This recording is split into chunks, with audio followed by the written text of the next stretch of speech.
అయితే అనారోగ్యంతో బాగా బాధపడుతున్న వ్యక్తులు కానీ, లేకపోతే మీ మీద ఒక బ్లాక్ మ్యాజిక్ జరిగి ఉంది, మేము ఎంతో మంది దగ్గరికి వెళ్ళాం, తిరిగాం, కానీ ఎటువంటి బాబాల వల్ల కానీ, ఎటువంటి తాంత్రికుల వల్ల కానీ, ఎటువంటి మాంత్రికుల వల్ల కానీ మాకు అది అంటే నయం కాలేదంటే మాకు అది అంటే ఎట్లా చెప్పాలంటే వాళ్ళు చేసినా సరే మాకు అది దాని నుండి విముక్తి కలగలేదు అని బాధపడుతున్న వాళ్ళకి ఈరోజు నేను చెప్పి ఒక చిన్న పరిహారం అనేది చేసి చూడండి.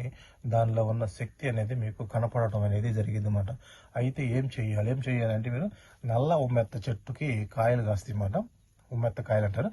ఆ నల్ల ఉమ్మెత్త కాయలని తెచ్చుకొని వాటిలోంచి గింజలు తీసి బయటికి వాటిని బాగా ఎండబెట్టాలన్నమాట. బాగా ఎండబెట్టిన తర్వాత ఎండిపోయిన గింజలను అదేవిధంగా ఇంగువ తీసుకోండి. ఇంగువ అనేది మీకు తెలియకపోతే మనం యూట్యూబ్లో కానీ గూగుల్లో కొడితే కనపడుతుంది అన్నమాట. ఆ ఇంగువని తెచ్చుకోవాలి.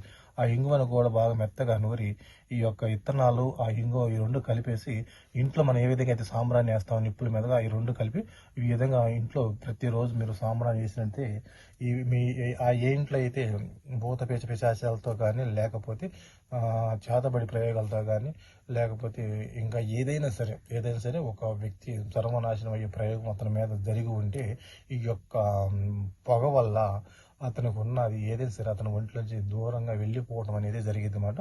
కంటిన్యూగా మీరు ఒక 11 రోజులు ఆ యొక్క పొగ వేసిన సార్లు, లేకపోతే ఒక 5-6 రోజులు వేసి చూడండి. ఆటోమేటిక్గా దాని రిజల్ట్ అనేది మీకే కనపడింది అన్నమాట. అంత పవర్ఫుల్గా ఆ యొక్క మెత్తకాయతో అదేవిధంగా ఇంగువతో మీకు మంత్ర ప్రయోగాలను తరిమి కొట్టే ప్రయోగం అన్నమాట.